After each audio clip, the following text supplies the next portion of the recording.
Tava falando mal de você já. Ah, eu tava aqui só ouvindo, fingindo que não tava. Falar de mim. Falei assim, vai lá, vão lá, gente, no perfil do Lucas cutucar ele e falar que ele tá atrasado. Já aí, meu irmão. Então, eu acho que é uma alergia. Espero que não seja o Covid, mas eu tô espirrando horrores. Eu vou avisar pra quem tá aí acompanhando que minha voz vai sair estranha. É porque eu tava mexendo com algumas coisas aqui no estante e a poeira, espero que seja isso. Eu já tomei um antialérgico. Se for isso, em 20 minutos melhora, tá? Não, mas eu tô que meio bom. zoado também. Hoje eu mexi bastante com poeira. Meu nariz tá coçando. Tá meio complicado. Tá horrível. Quem for chegando, vai dando oi, várias pessoas cumprimentaram.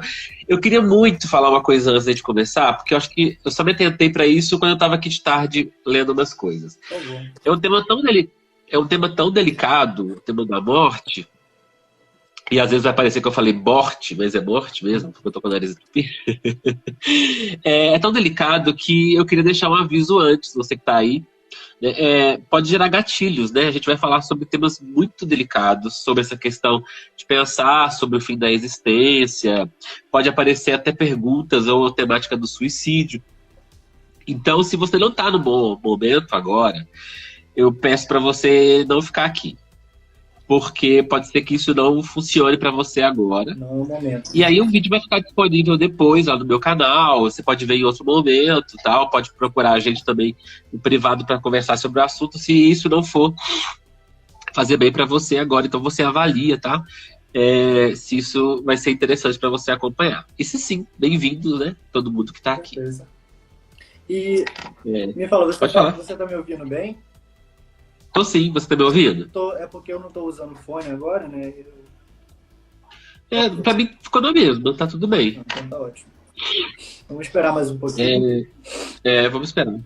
Quem quiser já chegar aí e, além de dar o oi e tal, cumprimentar a gente, quiser deixar alguma pergunta, que a gente também já pegou algumas coisas antes da live. Eu tenho duas. Deixa eu anotar ela aqui pra eu não esquecer. Bem, se você quiser já fazer alguma pergunta, porque às vezes a gente vai focar muito no Schopenhauer e do Agostinho, na filosofia cristã, né? Mas às vezes o tema te instiga a outra pergunta em outra área, em outra filosofia, em outro autor. Se você quiser deixar aí de uma vez, porque eu vou hoje ficar atento, se eu conseguir eu vou anotar as perguntas, porque quando acaba essa primeira parte aqui, a gente fica procurando perguntas lá depois. Exato. Então, se alguém quiser já deixar aí a contribuição na pergunta. E aí, se você conhece alguém que vai gostar dessa live, que gostaria de ouvir, manda para ela. Aí embaixo tem o aviãozinho para você mandar, faz o convite. Compartilha pra gente conversar. Mas que tema difícil, hein? Nossa, um desafio. E ainda mais falar sobre isso agora, né? Que a gente tá... Falar sobre isso já é difícil. Agora, nesse momento histórico, é complicado, né? Mas a gente vai tentar fazer suave, né? Vai ser difícil. Claro. Eu acredito que eu vou ser muito mais suave que você, né? Por isso que eu fiquei aqui cheio de dedos, né? Tipo, gente, então, cuidado, né? Tentem... Eu garanto a suavidade, agora já vou... Se eu apertar demais o parafuso, você fala assim, oi, galera, então... Tudo mentira que ele tá falando, tá? Ele tá brincando. Acho que a gente pode começar, né? Vamos lá.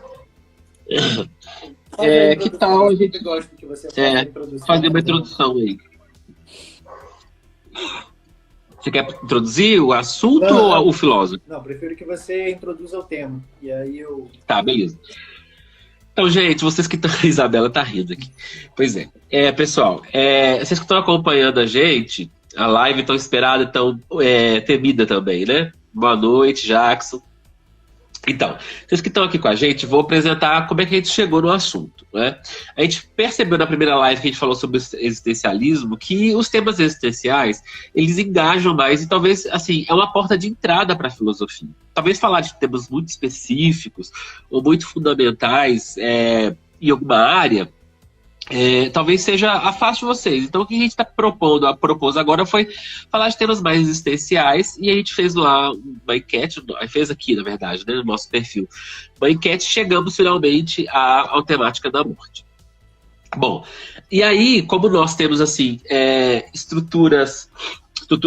formações e orientações mesmo de estudo para períodos históricos da filosofia um pouquinho diferentes, eu caminhando da modernidade para a contemporaneidade e o Lucas caminhando da filosofia antiga para a modernidade, a gente se encontra em algum lugar ali, e o Lucas também falando de contemporaneidade, principalmente dos seus estudos de psicologia, e eu também, óbvio, visitando a atividade para poder fundamentar as argumentações. Então a gente está sempre procurando trazer esses pensamentos que por hora são opostos, mas em algum lugar eles se encontram, porque afinal de contas são filosofia e eles estão tentando chegar em algum lugar em torno do tema. E a morte, ela entra como algo muito essencial.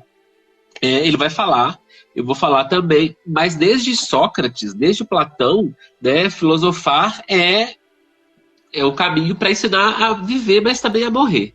Né? A morte é um tema muito caro à filosofia. E é um tema tão caro que todos os filósofos, de alguma maneira, passaram por ele. Né? Uns se dedicaram mais, outros menos. Mas é tão caro porque ele também é delicado. E delicado não no sentido de que nos toca pessoalmente, ai meu Deus, que meu fim da minha existência e tal. Não, mas principalmente pelo fato de que se não fosse um evento morte, talvez a gente nem filosofasse. Porque a ideia de finitude que traz muitas questões, o nariz está aqui congestionado mesmo, que é a ideia de finitude que traz muitas questões para a nossa vida. Né? E a vida, sob a perspectiva da morte, ela toma um quê mais filosófico. Exato. Muito bem, então essa é a apresentação do tema. E aí a pergunta que a gente lança no começo é o fim? Né? Porque a gente pensa em morte, pensa como fim, como encerramento. Né? E a pergunta agora é se isso é realmente o fim e como que a gente pode abordar esse tema a partir de perspectivas mais metafísicas. Tá bom? Então, por isso que eu vou convidar agora o Lucas para apresentar, aí, enquanto eu me recupero aqui, tomando uma água, para apresentar a temática sobre a visão que ele vai trazer para a gente hoje. E vou tentar pegar as perguntas que já apareceram aqui para anotar. Eu consegui anotar aqui algumas, aí agora, beleza. Agora em diante, continua, porque eu não vou conseguir anotar. Tá. Mas vamos lá, gente, fazendo uma breve introdução aqui primeiro para apresentar quem foi Santo Agostinho, esse grande filósofo, que marcou muito fortemente a era patrística, na qual a gente chama assim, porque foi um tempo que os padres da igreja, esses padres antigos, né, que estavam ali bem próximos do início do cristianismo, eles começaram a trazer o pensamento filosófico para dentro da realidade cristã, para a existência de um Deus único, para a existência de um Deus que se encarnou, o homem que veio até o mundo e salvou os homens que estavam presos no pecado. Esse contexto é ele que vai demandar todo o pensamento dessa patrística desses padres da igreja, que seriam os primeiros filósofos cristãos. E o Santo Agostinho, ele marca principalmente o século IV, né? Final do século IV, mais ou menos. E é interessante ver que Agostinho, por muito tempo, ele vive uma vida devassa, como ele chama no seu livro Confissões. Ou seja, Agostinho, ele conheceu a realidade do pecado, a realidade mais baixa do pecado. Ele que frequentava bordéis, ele que chegou a ter um filho com uma prostituta. E isso tudo ele conta na sua autobiografia, que é o início do livro Confissões. Ele vai falando um pouquinho de todo esse conhecimento que ele teve do que é o pecado, né? Do que é essa vida de pecado, que é totalmente oposta à proposta que o cristianismo faz de salvação, de libertação, de afastamento do pecado, de purificação da alma. E esse é o caminho que ele trilha para apresentar a sua filosofia, e é então uma grande e importante era de uma filosofia cristã. Né? E para começarmos a pensar a morte em Santo Agostinho, eu quero deixar claro que se você for pesquisar qualquer coisa, botar no Google, colocar em qualquer site de artigo, morte em Santo Agostinho você não vai encontrar, né? Foi muito complicado para mim montar mais ou menos um roteiro para essa apresentação, porque eu não sabia, eu confesso para vocês que eu não sabia que Santo Agostinho ele nunca se prendeu, como nenhum outro filósofo cristão se prendeu de fato à morte, ao assunto e ao momento morte. Eles sempre falam e filosofam do que acontece antes da morte, ou seja, a vida terrena, ou após a morte, que é, claro, um campo de especulação, mas acima de tudo, uma fé, uma crença que se baseia na fé. Ou seja, eu posso ter a crença na filosofia, né, no conhecimento filosófico, que isso, acima de tudo, vai demandar um exercício da minha razão, né? Ou seja, eu acredito com a razão, acredito epistemologicamente, possamos dizer assim,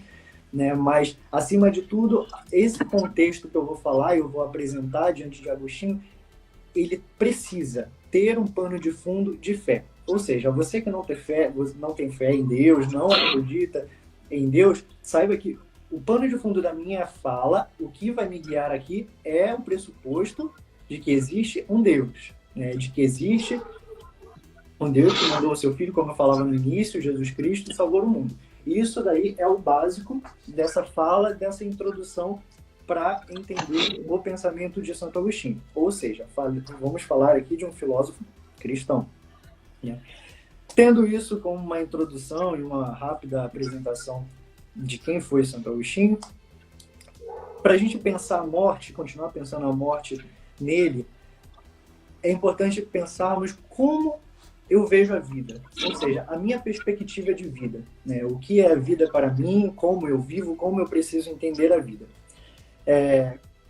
Claro que a gente vai entender sempre a morte como uma oposição à vida, mas então, cristianamente falando, de um caminho cristão, a gente precisa ver a morte como um assunto metafísico, né, clássico, que, como o Bruno falava na introdução do tema, vem desde Platão, Aristóteles, mas acima de tudo, agora, com essa base do cristianismo, é um tema metafísico que nos leva a um alcance desse pensamento numa vida futura, né? Ou seja, para simplificar isso, eu posso pensar na morte, eu posso pensar no que existe depois dessa vida, o que existe após a morte, ou seja, eu posso pensar porque eu consigo pensar no belo, eu consigo pensar no bom, ou seja, eu consigo dizer que uma obra material, uma pintura é bonita, é bela, eu posso dizer que alguma pessoa é boa, que alguma ação foi boa,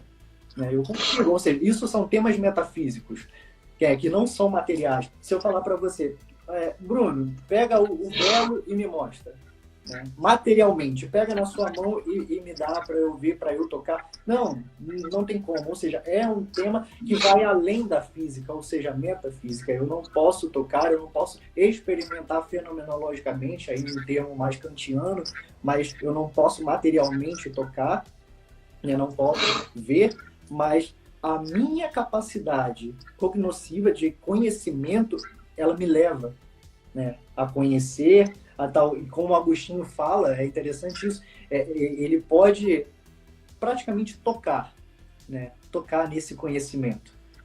Mas só que para Agostinho, você só consegue tocar, você só consegue pensar esses temas metafísicos com a ajuda de Deus, né? E essa ajuda de Deus que Agostinho vai chamar de graça. Ou seja, é a graça que nos vai ajudar nesse caminho que chamamos de vida. Resumindo um pouquinho sobre... Isso é só uma introdução, tá, gente? Resumindo um pouquinho essa introdução especificamente da morte, a morte em Santo Agostinho, nós vamos ver não só como o fim da vida, né? Poderíamos pensar, a morte é o fim da vida como o final de um filme, né? Aquilo que termina, aquilo que acaba, que não volta mais. Mas, acima de tudo, vai ser uma passagem, como todos os cristãos acreditam, só que, mais ainda, para Agostinho, a morte vai ser um retorno. Ou seja, você volta, você passa de volta para onde você veio. E aí eu vou continuar esse assunto um pouco depois para explicar de onde você veio, para onde você volta. Sua vez, Bruno. Muito bem, interessante você terminar aí, porque é justamente nesse ponto, que o Schopenhauer está aqui e o Agostinho está aqui, mas é justamente nesse ponto, em relação à inteligibilidade do tempo, né, dessa ideia de retorno, que o Agostinho, quer dizer, o Schopenhauer conversa com o Agostinho. Então vamos lá, então, falar do Schopenhauer agora. O Arthur Schopenhauer, então, é um filósofo alemão que vive ali no final do século XVIII e ele tem uma visão sobre a realidade muito baseada na dualidade, tá? E aí eu vou passar por isso mais rapidamente, porque senão a gente vai se demorar muito. Primeiro porque ele tem uma interpretação platônico-kantiana da realidade, da ideia de que existe uma dualidade mesmo. Aquilo que se vive, aquilo que se experimenta, aquilo que se vê, aquilo que se toca, e aquilo que está por trás disso. Se a gente fosse voltar no Platão, estaria dizendo o conceito de mundo das ideias mesmo, de essência, de vida. E se a gente for até o Kant, tem o conceito de número. Aquilo que está na realidade, na verdade, que é a realidade, mas que nunca será conhecida por nós. Isso é a base epistemológica dele, para entender um pouco mais o pensamento do Schopenhauer. O que a gente precisa saber sobre ele, então, epistemologicamente falando? Do conceito dele para adentrar no tema da morte. Essa dualidade, ela vai determinar todo o pensamento dele em qualquer temática.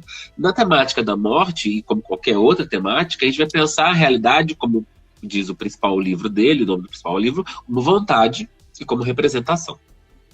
Vontade é o fundo metafísico da realidade, ou aquilo que a própria realidade é, mas que não pode ser vista, mostrada ou experimentada de forma direta por nós. O que a realidade é, inclusive, é um exemplo que ele dá antes do primeiro olho se abrir. Independente se seja um olho humano ou o olho de um inseto, o que é a realidade, ou a vida, ou a existência. Alguém perguntou aí o que é a vida, a gente vai falar sobre isso daqui a pouco. Mas o que é a existência antes do primeiro olho se abrir? Depois que o primeiro olho se abriu, tudo é representação. O que é a realidade agora tem uma significação de interpretação, de individuação, na verdade, o que ele chama, né? Nem chega a ser uma interpretação, mas ele usa o termo individuação. Ou seja, aquilo que é em si passa por mim e ganha uma nova significação, ganha uma nova interpretação, que de fato não é 100% cognoscível. Eu não estou 100% sabendo que eu estou interpretando, que eu estou representando as coisas, que eu estou ressignificando elas. Isso é meio que já acontece sem a nossa participação consciente. Mas claro que quando você adiciona consciência a essa participação, a representação ela fica cada vez mais simbólica. Que exemplos eu posso dar para você entender que tudo isso que eu falei, que parece às vezes até abstrato demais?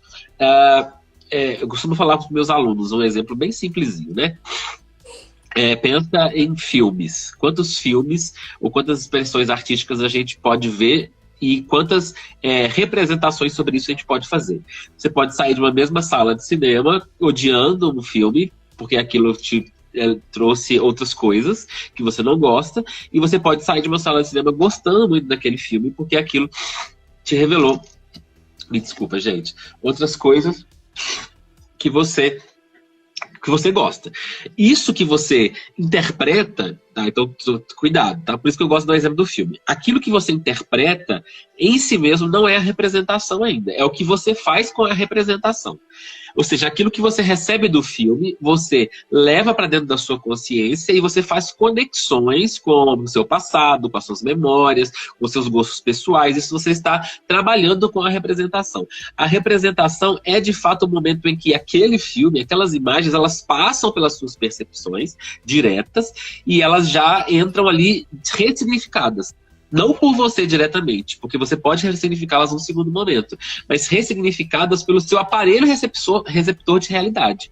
O aparelho material, que seriam os seus sentidos, mas também o aparelho imaterial, que seria a sua consciência, a sua maneira de ver a realidade.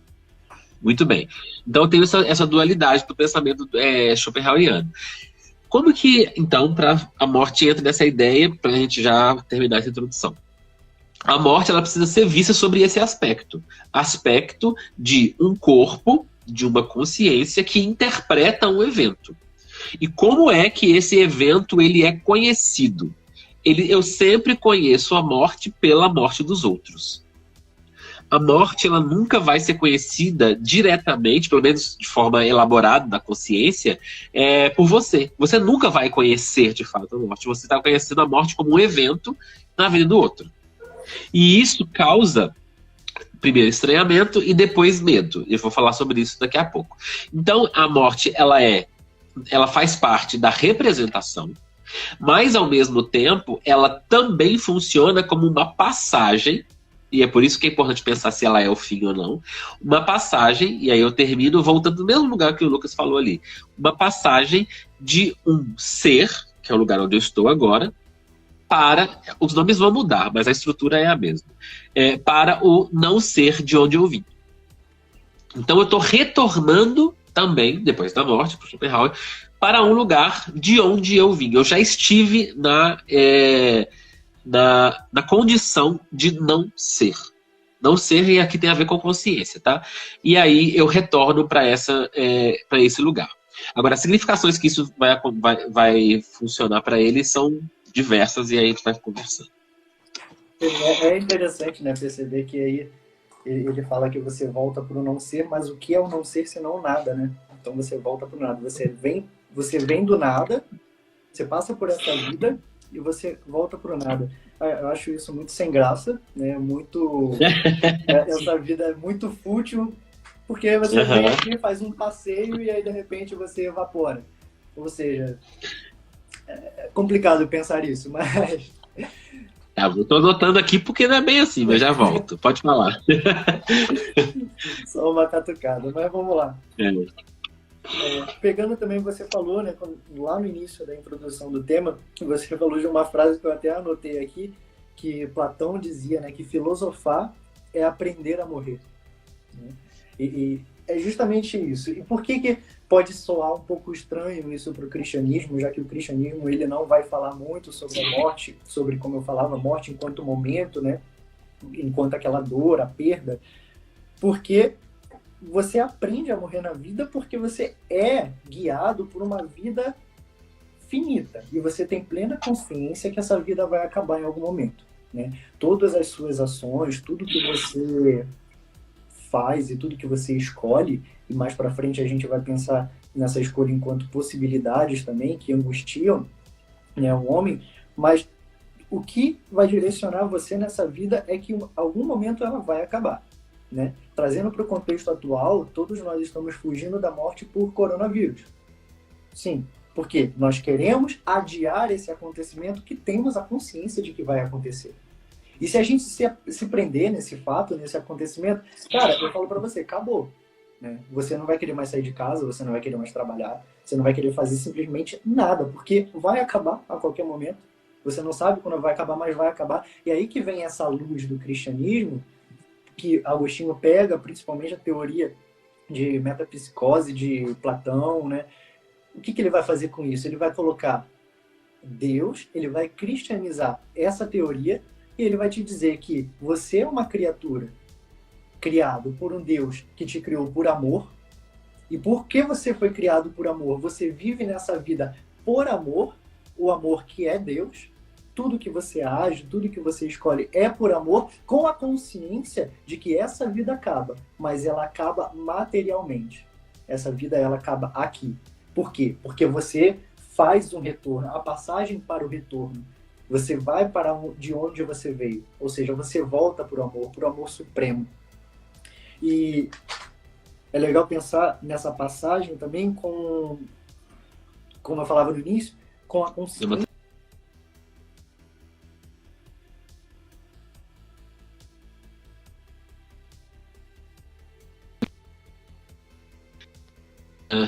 Simplesmente falando, mas a gente não falo aqui sobre concordar de ideias, mas falo que para a gente compreender o que o outro está falando, no caso, o que eu estou falando aqui, o que Agostinho falou lá no século IV, é porque ele cria, né? Ele creu em Deus, e porque todo esse pensamento, sem a fé que ele tinha, ele se torna simplesmente especulação. E no absurdo, né, se a gente for levar isso ao absurdo, uma conversa de maluco, né?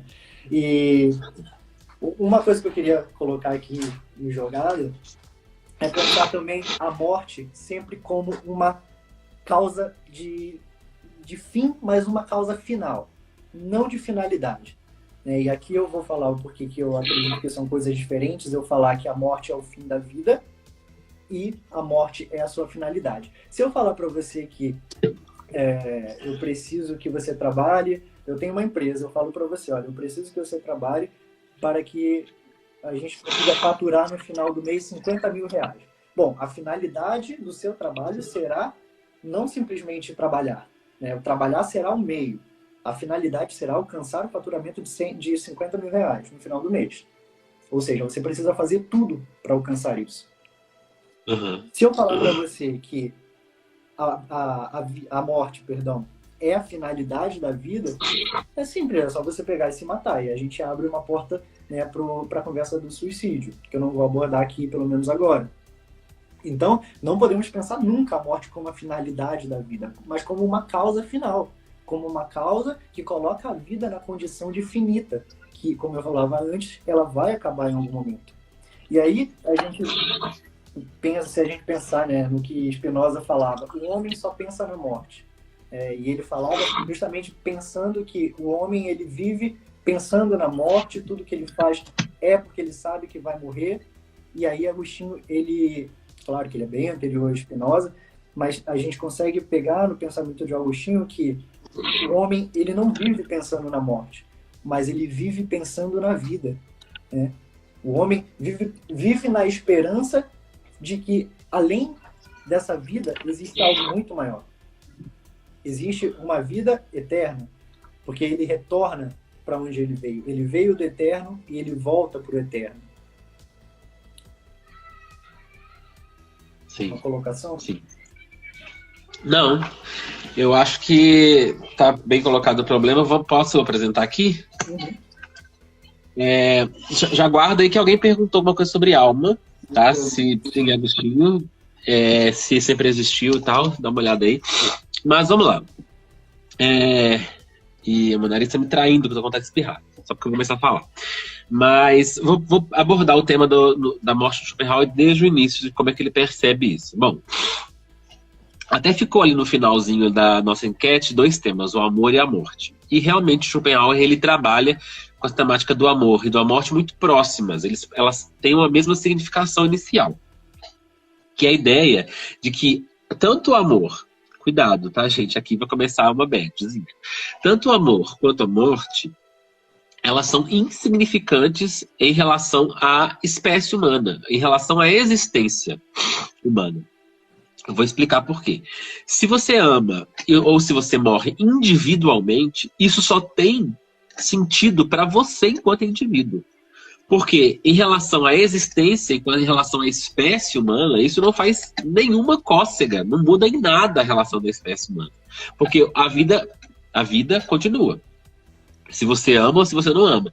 Então isso é do campo das individualidades e não da universalidade. Ora, então não faz muito sentido ficar teorizando demais sobre amor e mortes individuais, já que isso não faz sentido para uma universalidade. Bom, mas já que isso é um tema filosófico, vamos falar sobre isso. Então, o que é amor e morte, então? Para o Schopenhauer, e aí nesse primeiro momento eu vou falar dos dois juntos, porque realmente ele fala dos dois juntos, amor e morte é um mecanismo de perpetuação da vontade. De 2 modos. Pelo lado do amor, e aí para ele a gente pode falar isso em outro momento, o amor tem a ver mais com perpetuação da espécie e tal, a gente se relaciona por causa disso. É um mecanismo que a vontade, que é esse fundo existencial que eu tinha explicado antes, ele usa para que a espécie se perpetue. E a espécie se perpetuando, a vontade também pode se manifestar através dela. E a morte, ela é o oposto desse movimento, só que ao mesmo tempo funciona também como um mecanismo de perpetuação.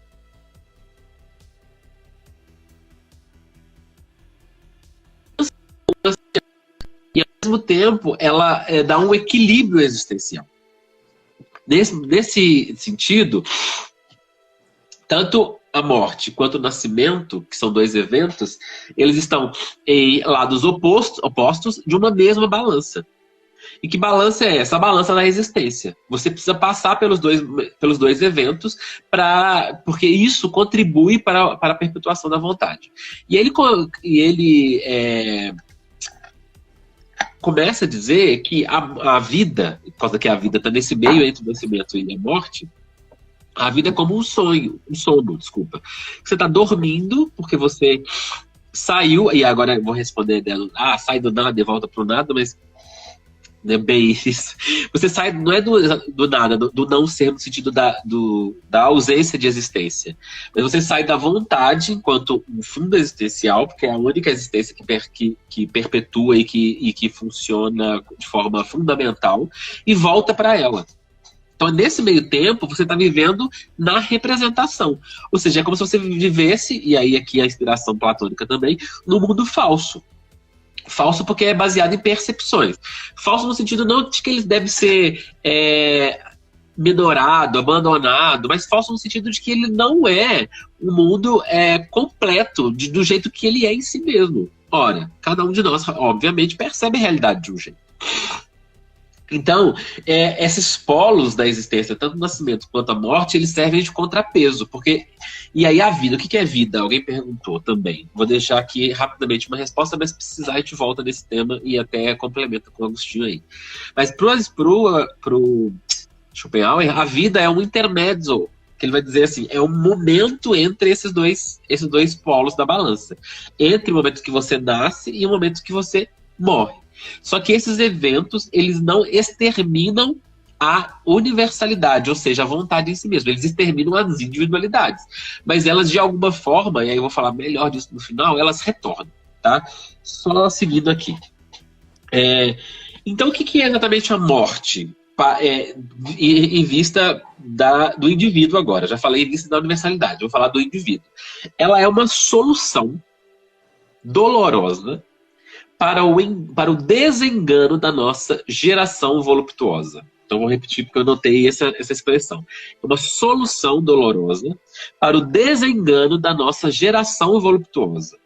A nossa geração é a expressão da vontade, por isso voluptuosa. E aí essa vontade que eu estou falando é a vontade mesma, é fundo da existência.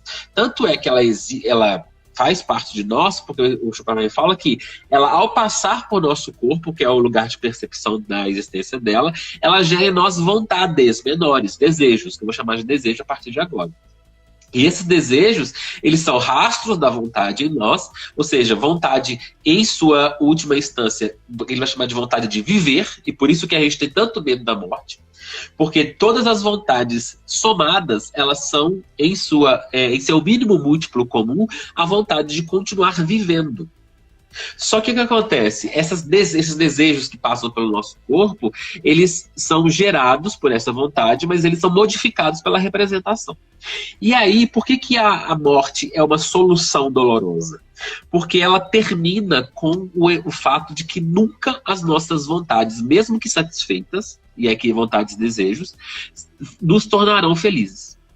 Então, para o Schopenhauer, não há felicidade. Porque, primeiro, nem aqui nem no pós-morte. Porque, primeiro, a felicidade depende de uma consciência da felicidade. Então, porque enquanto vida, você não vai ter felicidade porque seus desejos, as suas realizações, elas não vão suficientemente te completar, porque tem aquela ideia do pêndulo dele, você passa do tédio ao sofrimento. Então, quando você deseja, você não tem, e aí você sofre. E aí você, quando tem, você entra no tédio, porque aquilo já não faz mais sentido para você, não te completa.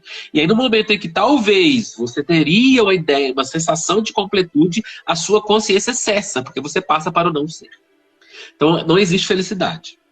Doloroso para ele saber disso, para nós ouvimos isso, mas enfim, dentro dessa estrutura funciona.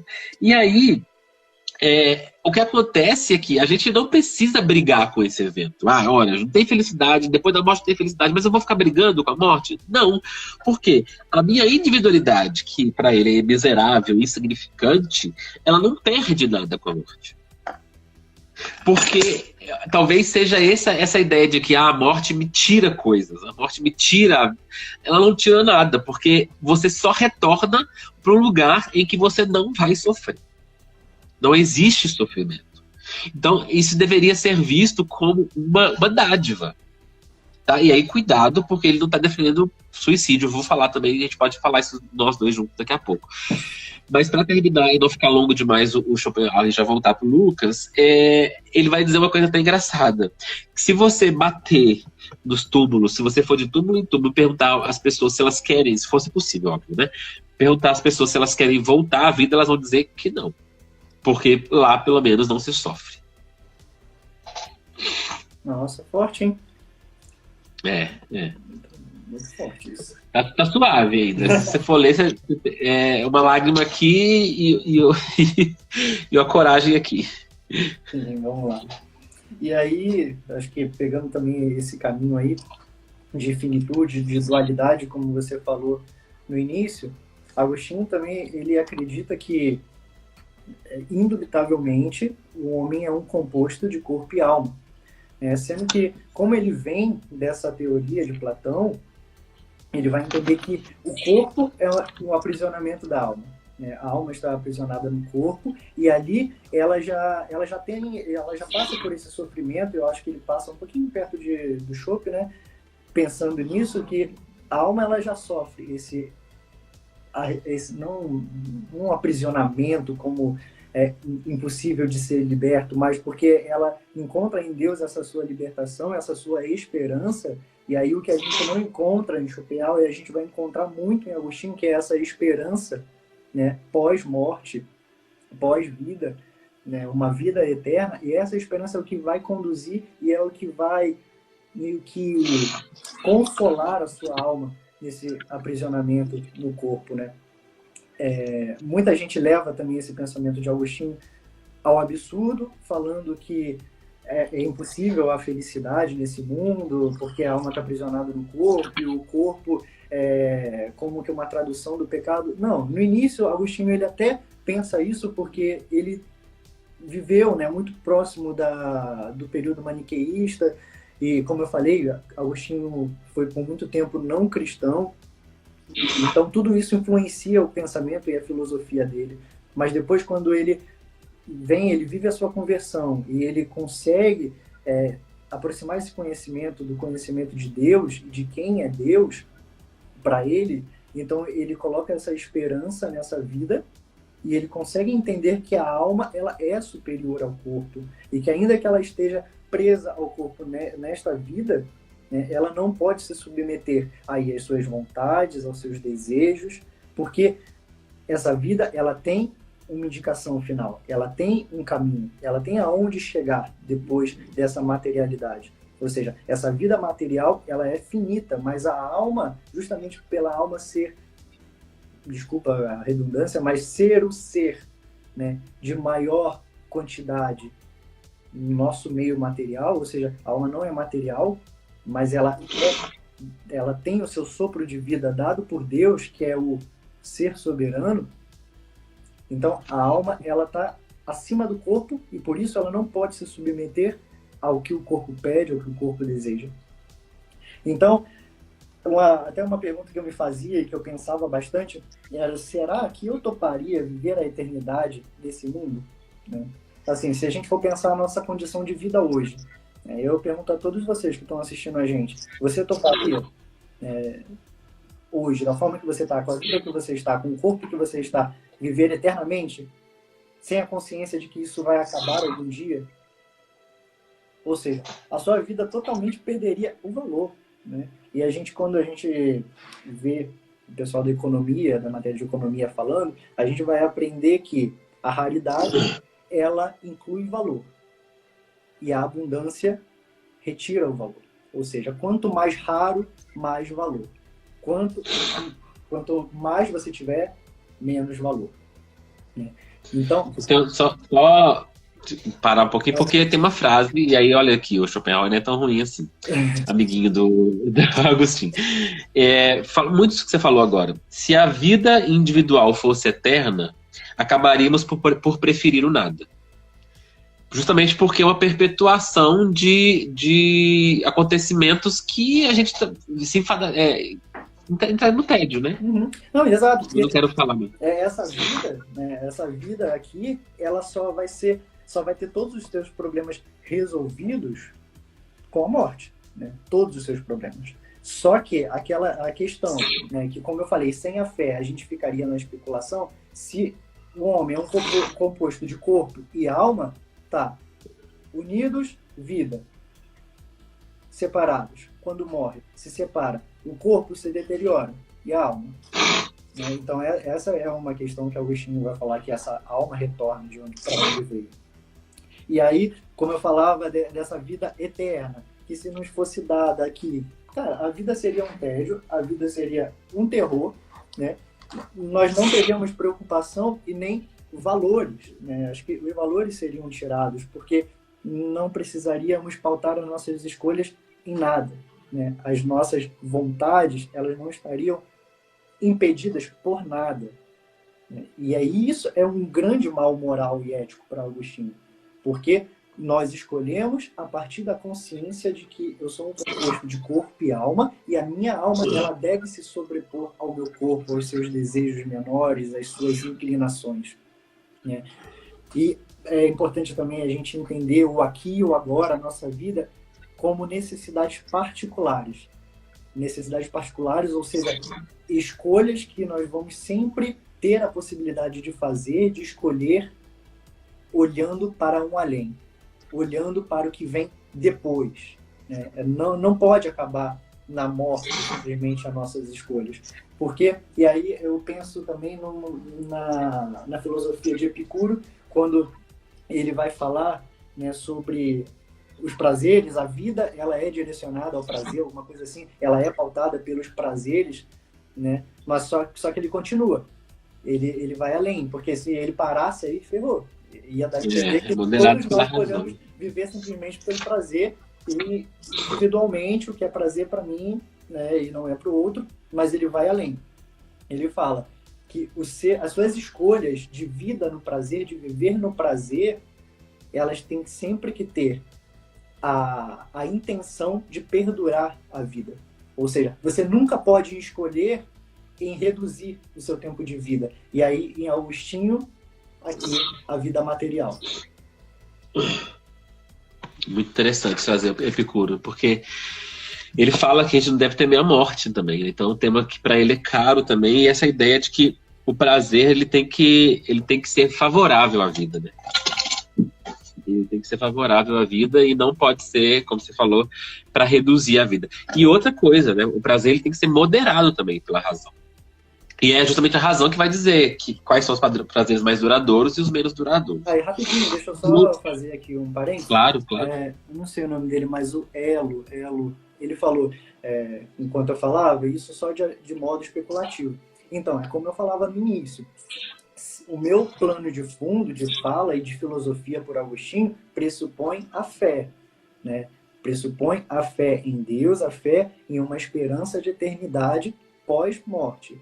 Né? Se eu não tivesse esse plano de fundo, se eu não pressupôsse essa fé, aí sim, a gente ficaria simplesmente no especulativo. Então, toda essa filosofia que eu estou apresentando de Agostinho, ela não é especulativa porque ela tem a fé, que é totalmente contrário de Schopenhauer. É por isso que eu tô aqui. Sim, exatamente. Justamente porque tem quem pressupõe a fé e tá aqui por causa disso, e tem quem não pressupõe. E toda vez que você tá falando, eu pensando, cara, os dois partiram do Platão, entendeu? Exato. Os dois.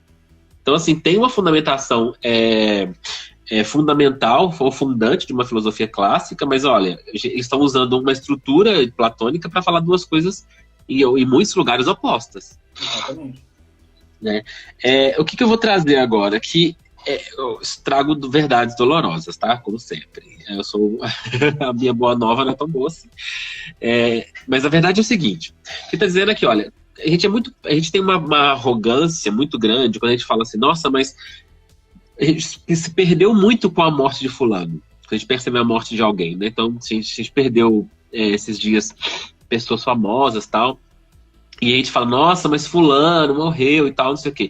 Inclusive, até tive uma conversa com um amigo meu esses dias dizendo, tá, mas todo dia morre gente, sabe? Se ele só tá se lamentando porque ele era famoso, ou porque ele tinha alguns dons, e aí o Schopenhauer vai dizer o seguinte, isso é uma arrogância tão grande, porque com a morte do ser humano, de um indivíduo, ou de alguns indivíduos, mas a morte individual, como ele chama, ela não causa perda nenhuma para a humanidade. E isso dói que a gente ouvir, porque a gente pensa que é especial, né? Tipo, mas quem vai fazer isso no meu lugar? Ou quem tem tal dom? Ou, nossa, sei lá, morreu tão cedo, poderia ter feito tão mais. E aí ele fala, não. Tantos outros podem fazer a mesma coisa, tantos outros podem fazer até melhor. O que se perde é só uma corporeidade, mas a produção, faz parte da humanidade. Alguém vai fazer isso. Então, assim, o que há de valor naquele indivíduo, ele vai persistir na humanidade. Então, para a humanidade não é perda, é para a individualidade. E aí o que acontece? Vamos voltar agora ao tema da ideia de felicidade, né? Então vamos pensar essa ideia de, eu queria ser feliz, é a eternidade, como é que é a ideia de eternidade? Então já falei que primeiro, a eternidade ela vai causar muito mais uma angústia, porque ela vai perpetuar a ideia de sofrimento, de tédio. A eternidade como uma possibilidade de uma vida sem morte, né? Não uma eternidade no sentido de vida pós-morte. E aí, ele vai dizer o seguinte, para a gente ser feliz, não basta a gente entrar num estado melhor. Por quê? A nossa constituição humana, ela já entende felicidade como completude. A gente é constituído para entender felicidade como ausência de faltas. Então, se eu mudo, se eu vou para uma vida melhor, cada vez melhor, cada vez melhor, cada vez melhor, isso não vai me fazer feliz, porque nenhuma dessas estatutos de vida vai me completar o que eu entendo por felicidade. Então, o que teria que fazer para o ser humano ser feliz? Dar a ele um outro estatuto de entendimento de felicidade. Eu teria que mudar a maneira com que eu entendo a ideia de felicidade para poder, então, ser feliz. Porque se eu continuar com essa mesma ideia de felicidade que eu tenho agora, eu jamais serei feliz. Só que para o Schopenhauer só existe um jeito de mudar a constituição do ser humano. Fazê-lo de novo. E aí não tem jeito de fazê-lo de novo, uma vez que somos resultado da natureza, uma expressão da natureza. Então, a única chance da gente não ser o que a gente é a gente não ser. Ou seja, morrer. Então a morte é uma espécie também de realização. Ela termina não só com o sofrimento e com o tédio, mas ela termina também com a nossa necessidade de ser feliz. Que para ele é uma espécie de karma, que não é essa expressão que ele usa, mas só para vocês entenderem. É um karma que a gente carrega a vida inteira. Que eu preciso ser feliz, só que eu nunca vou ser feliz. E aí, quando eu morro, eu abandono de vez a consciência. E para ele isso é um maravilhoso, é um alívio maravilhoso. Porque é a consciência, então, que é o martírio do ser humano. Ele vai dizer isso, inclusive, também, nesses exemplos que ele vai falando, né? É por isso que a gente olha para o rosto dos mortos e fala, nossa, morreu tão em paz, olha que tranquilidade. Porque não está expressa naquele rosto nenhuma ansiedade, nenhuma estrutura de vontade, de desejos, para ficar mais claro. Nenhuma estrutura de desejos. Né?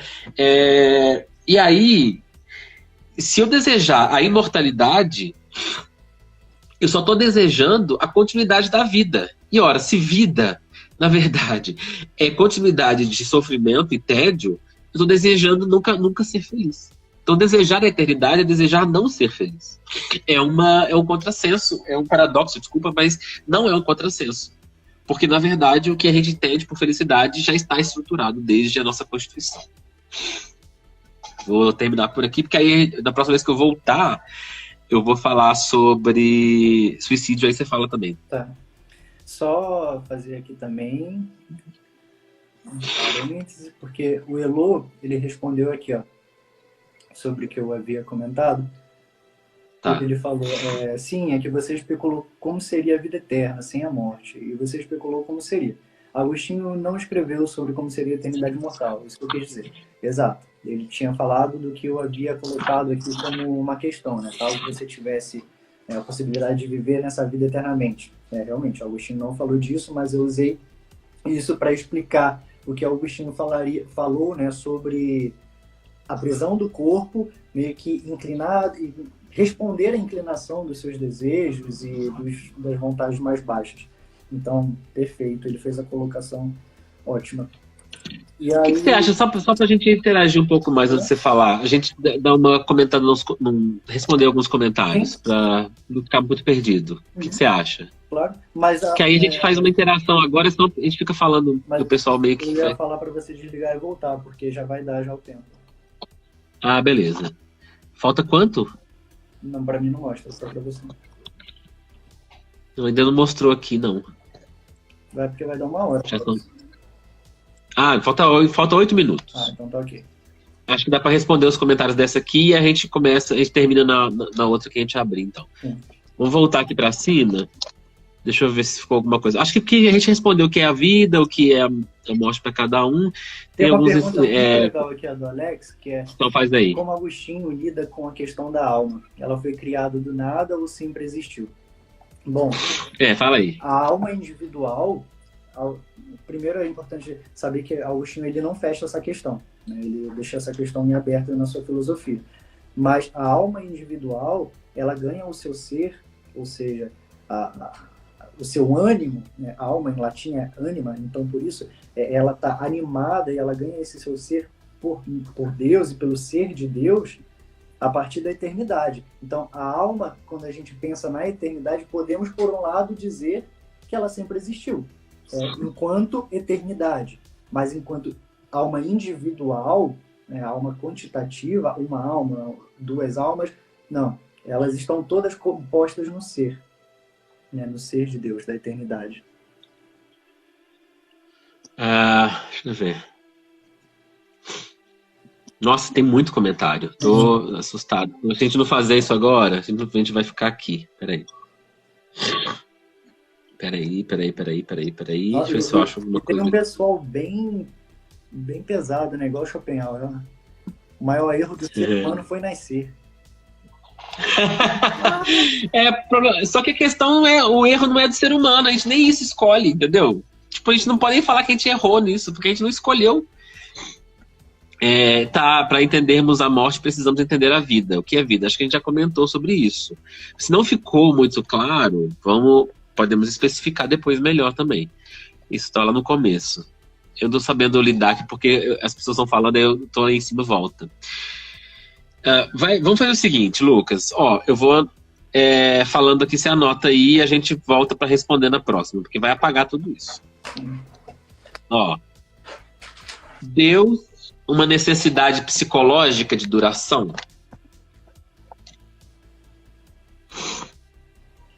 O André está perguntando.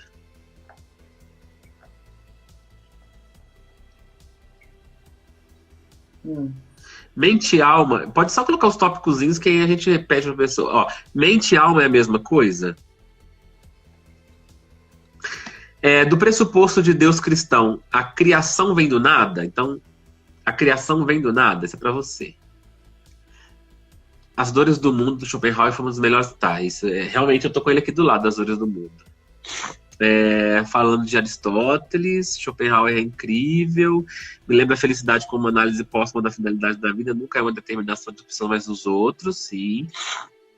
Para alguns existencialistas é nítido que a morte é o ápice da realização humana. Sim, falamos sobre isso também. Anota para mim aí a arte em Schopenhauer. Alguém está pedindo para fazer uma conexão. O Eloy aqui, lembra do papel da arte, isso mesmo. Essa eternidade... legal, vou anotar eu aqui, o The Good Place. A Lita tá falando, faz muito sentido quem assistiu a série. Se ele volta ao não ser, depois ele retorna ao ser novamente. Eu preciso explicar melhor essa ideia de ser não ser no Schopenhauer, acho que não ficou clara. Como Agostinho lida com a questão da alma, tá? Você já falou isso, né?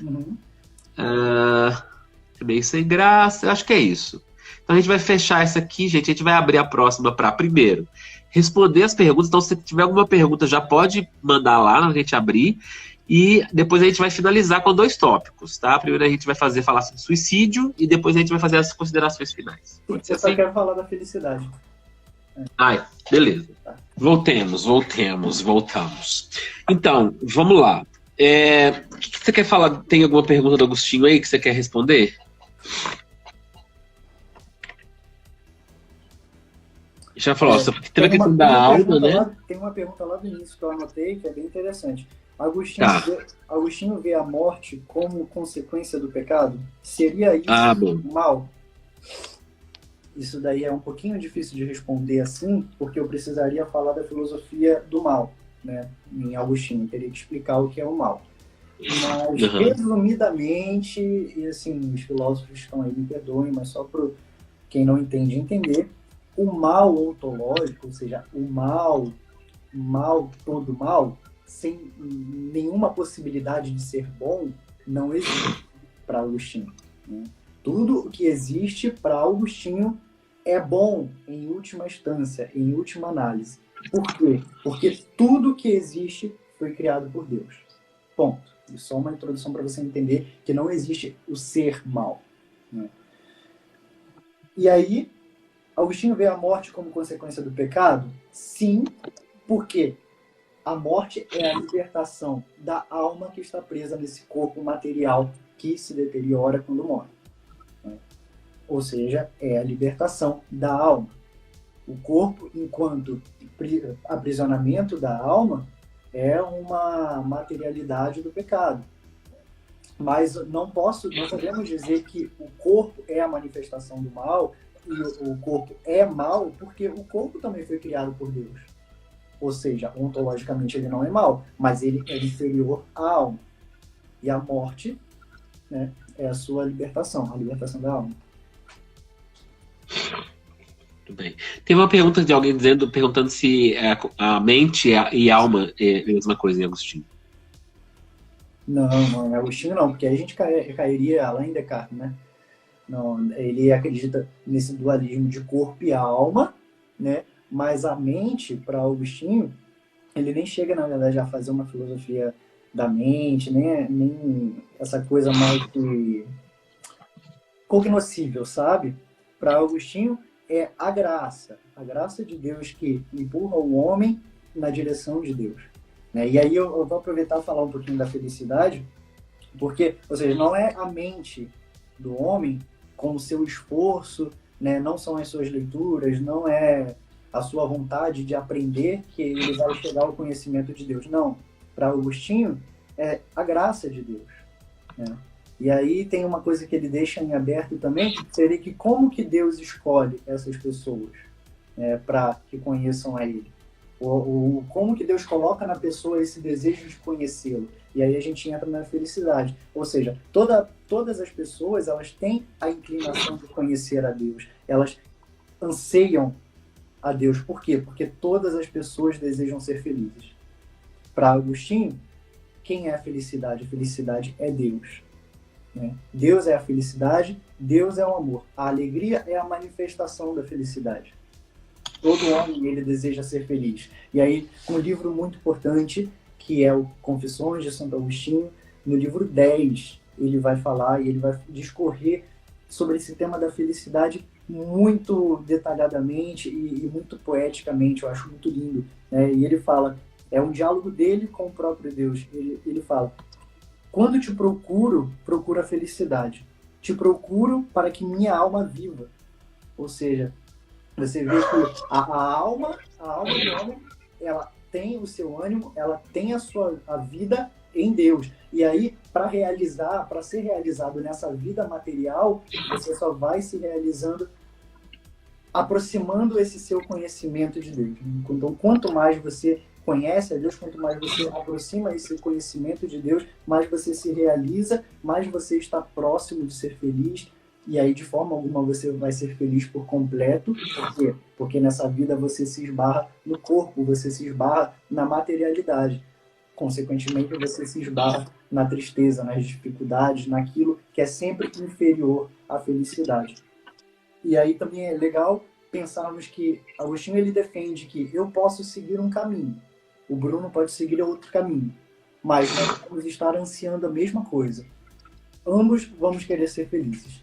E se alcançarmos essa felicidade, se tivermos momentos de felicidade, eu posso afirmar com toda certeza, baseado em Agostinho, que vivemos um momento com Deus. Porque a felicidade é Deus. Experimentar a alegria, a manifestação da felicidade é experimentar a existência de Deus. E aqui eu não estou fazendo uma filosofia de prova da existência de Deus, tá, gente? Ainda é falando da morte e da vida enquanto caminho para se alcançar a felicidade após a morte. Muito bem. Deixa eu pegar as que estão aqui comigo, aí se você achar uma do Schopenhauer aí também, você pode me passar. Alguém falou sobre a arte. Então, e aí aqui eu vou introduzir, depois eu explico melhor a questão do suicídio. Então, eu já para deixar aqui claro, ele não defende o suicídio, porque já que a morte é o caminho doloroso para cessar os sofrimentos humanos, então vamos se matar. Não, não é isso. Ele está dizendo que existem outros caminhos. Se o que me faz sofrer é o desejo, é essa vontade minúscula que eu chamo, eu preciso, então, eu não posso acabar com a vida, porque, na verdade, seria um ato de desespero. Melhor eu falo isso depois. Mas, então, o que eu faço para conseguir viver e continuar a minorar esse sofrimento? Eu preciso fugir do desejo. E aí ele põe 3 caminhos claros. O primeiro deles é a arte, o segundo é a moral e o último é a ascese, porque ele vai chegar até na ideia de nirvana. Mas, enfim, por que a arte é importante para o Schopenhauer? Porque ela é capaz de tirar a gente da nossa individualidade. Ela leva a gente até a vontade, que é esse fundo existencial. No momento em que eu contemplo a arte, por alguns instantes, e isso vai mudar de expressão artística para expressão artística, ele vai falar da mais material para menos material. Então, por exemplo, vai da arquitetura, que é mais material. Enquanto eu estou vendo uma construção bela, eu esqueço dos meus desejos. E nesse momento, então, eu esqueço da necessidade de ser feliz e daí, por causa disso, do sofrimento, por causa disso, do tédio. E aí, a música para ele, né? A música é a arte mais importante porque ela, primeiro, não tem materialidade e, segundo, que ela te prende muito mais nela. Então, não estamos falando aqui de sofrência e de sertanejo universitário, estamos falando de música clássica, porque ela não tem essa materialidade, então ela vai te levar para um outro lugar. E aí, depois disso, ele vai falar sobre a moral e a caridade, né? Essa prática de pensar no outro. Também ela te tira da sua individualidade, te tira dos seus desejos particulares. E por último, seria esse caminho para o nada. O nada aqui para o não pensar em nenhum existente particular. Que chegaria aí a defesa dele, por exemplo, do budismo e do nirvana. Então é isso, primeira colocação. Segundo, negação da vontade. Alguém pediu para falar sobre a negação da vontade. Então, essa é a ideia. A negação da vontade individual, que seria o que eu estou chamando de desejo aqui, para ficar mais fácil, seria um caminho para encontrar a vontade universal. Esse princípio de universalidade que é a vontade. A morte como... Não sei, eu notei isso aí, eu não consegui ler a letra. Mas enfim, tem aqui o The Good Place, que a Thalita falou, e quem não assistiu a série tá na Netflix, muito boa, eu não vou dar spoiler desde o final da primeira temporada, porque ele explodiu a cabeça, mas aí no final da série mesmo, mas realmente faz todo sentido no final da série, essa ideia de que eternidade é uma coisa ruim, entendeu? E aí quem assistiu vai entender o que eu tô falando. Eu preciso muito indicar outro filme, um filme, na verdade, mas outra expressão aqui, porque eu estava estudando hoje sobre isso, pensei no filme que eu assisti há pouquíssimo tempo, e por favor, quem puder ver, veja, porque é muito lindo. É triste, mas é assim, profundo, chamado A Ghost Story. É simplesmente a história de um casal, e aí o marido, isso não é nenhum spoiler, o marido morre, e ele acompanha, e aí depois que tem eternidade é ruim, né? Ele acompanha como se fosse um espírito todos os passos depois do que acontece com a esposa, com a casa, com a vida que segue, né? Ou seja, é isso que o Schopenhauer está falando. Eu tô até pensando em produzir um conteúdo para o canal em relação a isso, porque fez muito sentido. A vida segue. A vida, enquanto uma manifestação da vontade, e de novo aí o Jackson perguntando o que é vida, vida é manifestação para o Schopenhauer da vontade, ela segue. Ele vai dar um exemplo lá dizendo o seguinte, se uma árvore perde uma folha, isso não faz sentido, isso não muda em nada o fato da árvore ser árvore. Se a árvore perde todas as folhas, isso não muda em nada o fato da árvore ser árvore. Então a vida humana, enquanto individualidade, ela não muda em nada o fato da vida, da existência. Então, só que se a folha pudesse pensar, ela se preocuparia. Nossa, está acabando, estou caindo. Nossa, o vento vai estar me levando para longe daqui, não sei o quê. Mas o problema é que ela não tem esse pensamento e por isso ela não sofre. Então a gente sofre por causa disso, porque a gente antecipa essa separação que seria física, mas não é, enquanto essência, do que é a existência. Tá? Então, eu acho que as perguntas que eu tinha notado aqui são essas. Sim, eu acho que é importante eu colocar também o que é vida mais detalhadamente para Agostinho, que a vida ela é um caminho para você chegar até Deus, ou seja, é só pela vida que você tem a experiência de morte, só com a experiência de morte que você tem a possibilidade de conhecer Deus face a face, ou seja, que você tem a possibilidade de viver a vida eterna. Né? E aí, Agostinho ele vai fazer uma ruptura com Platão, com Plotino, acima de tudo, né, os neoplatonistas, com a ideia, tirando a ideia do eterno retorno, né, porque para Agostinho não existe, né, o eterno retorno, não existe a possibilidade de reencarnação, ou seja, você morre e aí depois você volta para purificar cada vez mais o seu corpo e a sua alma, e você morre e novamente vem para essa purificação. Não. Você tem essa vida como possibilidade de escolhas, né? As suas escolhas vão te levar à vida eterna, à vida da felicidade, né? E aí essa purificação, ela se dá justamente nessa vida. Você não vai ter uma outra chance de vivê-la, de voltar. Tá, e Lucas, como viver então essa vida? Como viver essa purificação? E aí é simples, né? É você entender que você foi criado por amor, você viver amando a Deus e, por amor a Deus, amar as criaturas.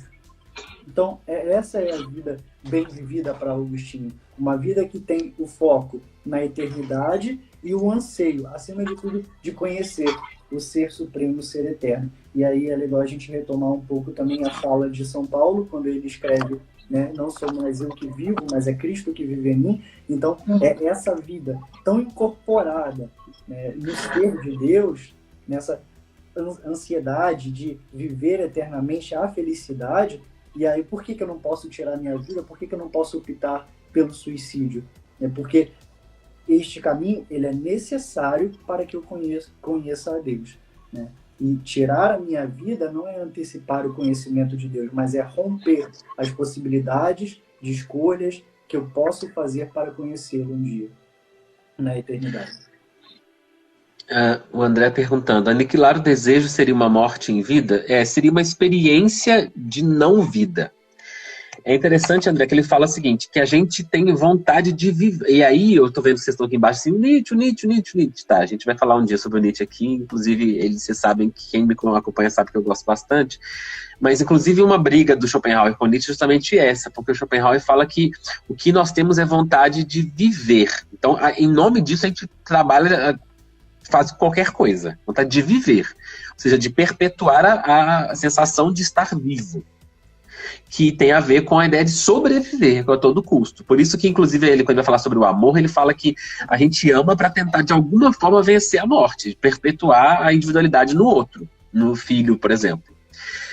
E aí o Nietzsche vai falar que na verdade, a vontade de vida. E nesse momento é uma diferença entre viver e vida, né? Viver é sobreviver, e vida é experimentar a existência, de todas as formas. Depois eu posso aprofundar sobre isso. Alguém mais falou aqui, deixa eu ver. Em uma outra oportunidade, faço uma live. Então, a gente pode falar sobre o Nietzsche em outro momento. E aí, a ideia de vontade no Schopenhauer, que o Nietzsche critica, quem está perguntando aqui, é a M. Agda Jab, eu não sei se é o nome, mas enfim.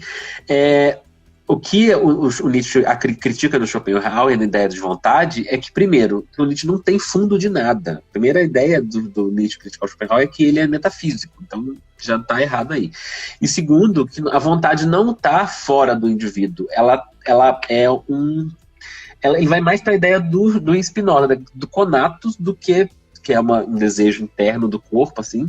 É tão difícil falar essas coisas complexas rápido, né? Mas enfim.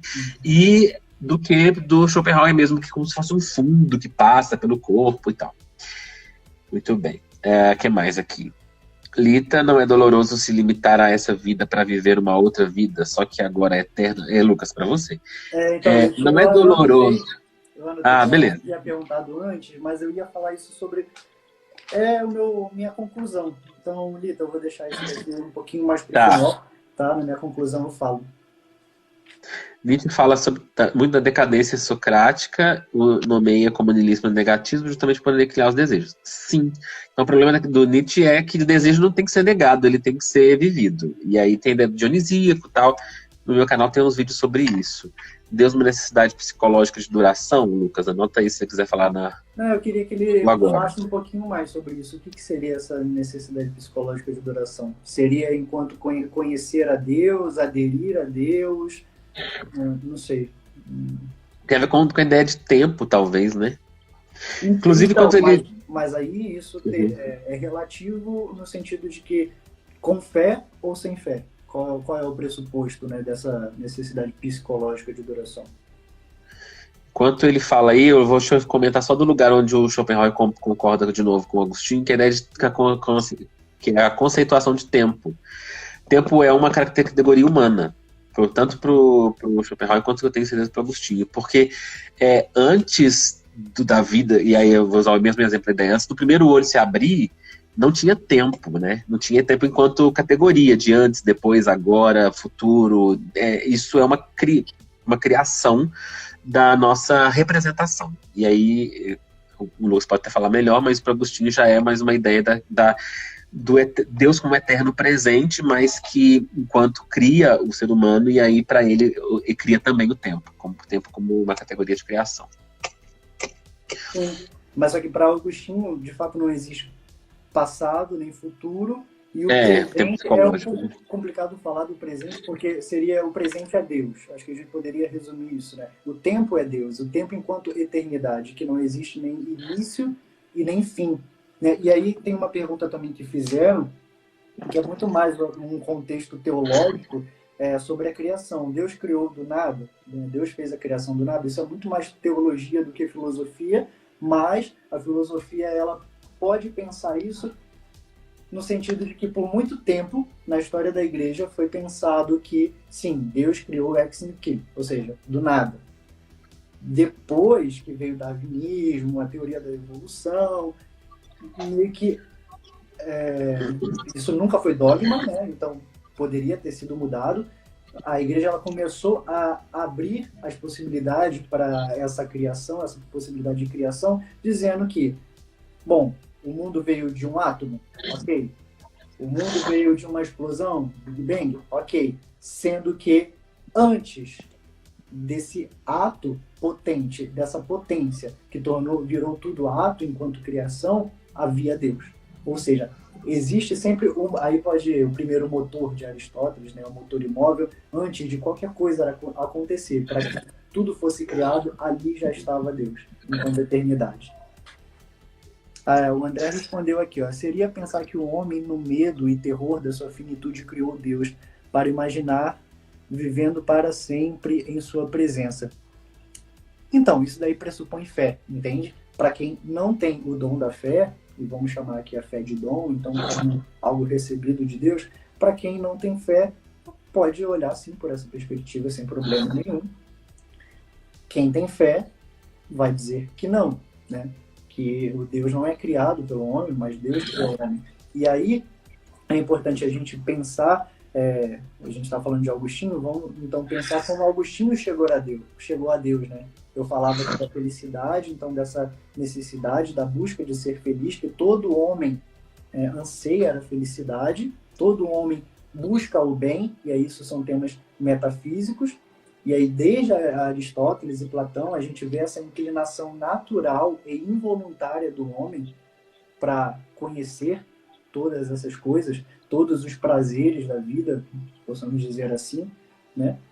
Sendo que o prazer, ao longo do tempo, ele foi sendo deturpado pelas relações, diante de uma visão agostiniana. Então, é esse anseio do belo, esse anseio do bem, esse anseio de felicidade é uma necessidade interna, né? Uma necessidade metafísica que todo homem possui. E isso o leva a Deus. E aí, Agostinho, como ele conhece a Deus? Respondendo essa pergunta. Né? Ou seja, Agostinho não criou a ideia de Deus. Ele conhece a Deus pela materialidade, pela sensibilidade. Isso é o mais importante e é o que quebra meio esse argumento, entendeu? De criação de Deus.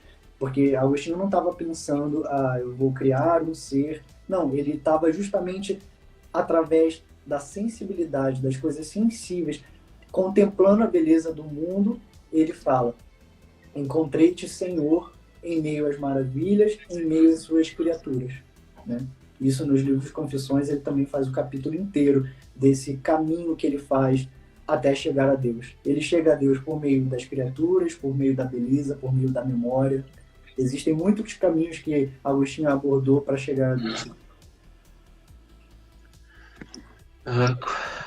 Como Schopenhauer quis corrigir Kant no início de Um Mundo com Vontade de Representação, entende muito bem. Rapidamente, ele está dizendo, porque para o Kant o númeno, que seria o análogo à ideia de vontade, nunca vai ser conhecido. E para o Schopenhauer, o númeno, que seria, então, na filosofia dele, a vontade, ela pode ser tocada, assim, por meios que eu já disse aqui antes. André, então, para Schopenhauer... desculpa. Pode. Não, você respirou, achei que você tinha terminado. Pode continuar. Não, eu estou subindo as perguntas, mas tá. Eu queria saber do André se ficou claro a minha resposta, se tem algum contraponto. Nossa, eu tô vendo muita pergunta. Enquanto o André escreve aí, deixa eu ver aqui. Perguntaram, vocês podem explicar melhor o ser livre em Agostinho? Eu acredito que isso seria legal a gente fazer uma outra live sobre liberdade, que a gente poderia abordar o livre-arbítrio, né, em Agostinho. Foge muito do tema. Sabe o que eu tô pensando aqui, inclusive, pra gente não ficar aqui muito só respondendo? Que tal você abrir, eu também abro uma caixa de perguntas no seu perfil, que eu abro no meu, e a gente responde as perguntas, porque eu tô vendo muitas direcionadas para outros assuntos, que abriu aqui a cabeça da galera, e aí eu me comprometo, talvez vocês se comprometem também, a gente respondendo, gravando um vídeo, falando, olha, gente, é sobre isso, porque aí eu tô preocupado com a questão da gente estar sendo superficial, e é tão difícil, assim, sabe, algumas questões, né? Porque a gente passa só uma ideia do que o assunto né? Bem superficial. Não tem como aprofundar muito, senão a gente ficaria horas e horas em um conceito só aqui. Eu abriria lá, sei lá, no meu perfil, uma caixa. Pergunta sobre Schopenhauer e suas conexões. Aí vocês podem perguntar coisas conectas a eles. E o Lucas abriria Agostinho e as conexões possíveis. E aí vocês podem encher a caixa de pergunta mesmo, porque a gente tem mais tempo com mais gosto até falar, sabe? É ruim a gente ficar falando assim. Essa pergunta também é ótima, que eu amei, eu adoraria responder, ficaria horas aqui. Alguma opinião do sobre Kierkegaard, né? E seu cristianismo? Várias opiniões. Eu tô tentando tirar uns prints aqui, porque mesmo que se essas pessoas não aparecerem nos nossos perfis, a gente pode falar sobre isso. Por exemplo, livre-arbítrio em Spinoza, sabe? O Lucas tá perguntando, tá falando. Nossa, ligação, André, eu vou ficar horas falando sobre você, sobre Lars von Trier e o Schopenhauer. Inclusive, lá no meu canal tem um vídeo falando sobre Nietzsche e Lars von Trier no filme Melancolia e Anticristo. Vamos encerrar esse negócio? Sim, vamos encerrar. E vamos continuar a conversa. Tá muito bom, eu sei, gente. Nossa, mas eu tô passando mal. Não à toa a gente estava muito ansioso para isso, né? Para essa live. Tá sendo muito bom, gente. E eu espero assim que vocês falem com a gente mesmo nos perfis. E já surgiram ideias aí. Uma live sobre o tempo, uma live sobre liberdade. Podem deixar, inclusive, os temas que vocês querem que a gente fale aqui embaixo, porque a gente vai levar isso em consideração para a próxima. E que massa, nossa, que massa. Deixa o Lucas falar as considerações finais e eu vou falar também, senão a gente vai ficar... O Milton falando, encerra não! Vamos fazer a live da virada. Da virada. Eu vou iniciar, então, as minhas ponderações finais, a minha conclusão. a partir do que alguém aí falou, né? Sobre não seria ruim limitar essa vida para crer na eterna que não temos certeza? Será? E aí é o que eu penso, e essa minha conclusão ela vai ser apoiada em uma fala, em um escrito, perdão, de Pascal, no livro de Pensamentos, em que ele fala assim: como um jogo de cara ou coroa, que você tem apenas uma chance para ganhar ou perder tudo, eu prefiro escolher por Deus. E depois ver que isso foi um engano, de que deixá-lo de lado nesta vida e encontrá-lo após essa vida. Cara, isso para mim eu sempre tive muita certeza da minha fé, né? Eu sempre tive muita clareza do porquê que eu acredito em Deus, o que me motiva, e eu acredito que se um dia, né, eu perder a motivação de acreditar em Deus, eu continuo acreditando, porque Deus para mim, né, ele é um ser existente, isso é independente do que eu vivo ou deixo de viver, né, na minha vida aqui material. Então a minha fé ela está sobreposta aos acontecimentos e à existência de Deus também.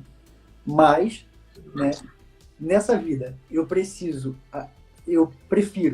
acreditar que Deus existe, morrer e virar um nada e voltar ao não ser, do que nessa vida eu optar por não acreditar em Deus, morrer e me deparar com a possibilidade de conhecê-lo lá e ser impossibilitado de conhecê-lo pelas escolhas que fiz nessa vida, inclusive a escolha de crer ou não crer.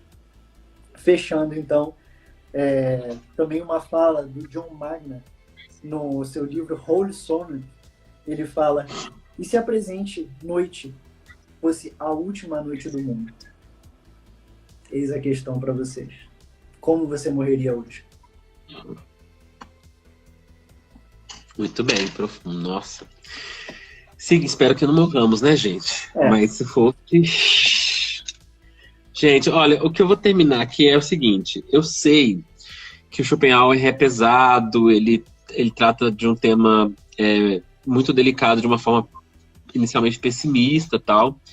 Mas eu gosto muito do que ele fala em relação ao que alguém falou aí sobre a arte e as outras maneiras de se afastar da vontade. E eu preciso falar com vocês de que a arte, o Nietzsche começa assim, depois ele critica, mas isso tem algum sentido. A arte enquanto houver arte, existe vida. Existe justificação para a vida. Então, assim, eu acredito muito que existe alguma motivação para continuar vivendo enquanto existir alguma coisa fora das minhas vontades. Né? Seja Deus, no caso do Agostinho e do Lucas falando ali, ou seja, outras instâncias de criação de sentido. Né? Deus é uma ideia que, não só uma ideia, mas para alguns é um existente, tal, mas que dá sentido à vida. E procurar esse sentido talvez seja a nossa meta, né? Encontrar esse sentido talvez seja no substrato da nossa existência. E assim, é claro que a arte para mim faz muito sentido. Então eu gosto de dizer que enquanto houver maneiras de criar, né, existem maneiras de viver. Então eu queria muito que vocês pensassem sobre isso. Então não faz sentido ainda, ou nunca fará sentido você preferir findar a sua existência, uma vez que você pode pensar, e se essa for a última noite? Mas também você pode pensar, e eu quero terminar de forma consoante com a sua, mas e se essa for a primeira noite? Né? Por que eu não posso vê-la também como a primeira, né? E a primeira de muitas outras e de outras possíveis. Gente, é isso. Muita coisa falamos. Eu queria falar muito mais, juro. Eu também. Tô assim... Eu tô engajado aqui, ó. E eu tô com alergia, porque tá passando e eu vi que não é Covid-19, não, é alergia mesmo. Eu tomei o remédio, tá passando. Mas obrigado, como fugimos. Ó, vou printar aqui pra você, ó. Tem gente mandando, vou printar e te mando. Acho que eu tô conseguindo pegar. Nós vamos responder nos nossos stories entre hoje e amanhã. Vou abrir de uma vez a caixinha lá, o Lucas também deve abrir. E aí, Eu quando vou a abrir gente for agora dando. Então é legal vocês saírem da live e já Isso. manda lá a pergunta. Assim, a primeira coisa que você Isso. fazer quando sair daqui, vai lá e escreve sua pergunta. Isso. Beleza? Obrigado a todo mundo. Obrigado de novo, Lucas. Nossa, Obrigado, que riqueza, Bruno. hein? Que Nossa, riqueza, hein? demais. Desculpem vocês, porque hoje eu tô mal. Tô mal não por causa da bad que o Schopenhauer me deu, mas é porque a minha alergia atacou mesmo. Eu tenho certeza que Beleza? tem algo psicológico por trás disso. Ó. ele vai embora dando aquela tacadinha, né? Tá bom, gente. Muito Obrigado, viu? Tchau, Um abraço. Tchau.